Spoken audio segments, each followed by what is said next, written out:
Teacher Shri.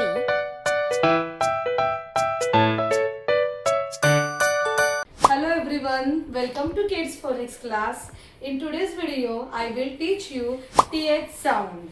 Now TH is one of the Jolly Phonics digraph. Digraph means two letters but having one sound, and that is called digraph.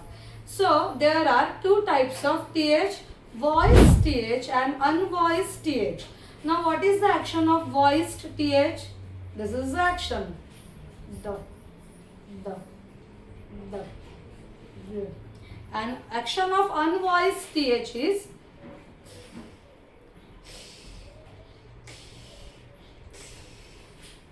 this is the action of unvoiced TH.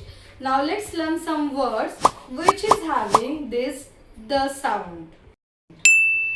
The is this, the at that, the aim them, the in then, the and dan, we, the in din, within.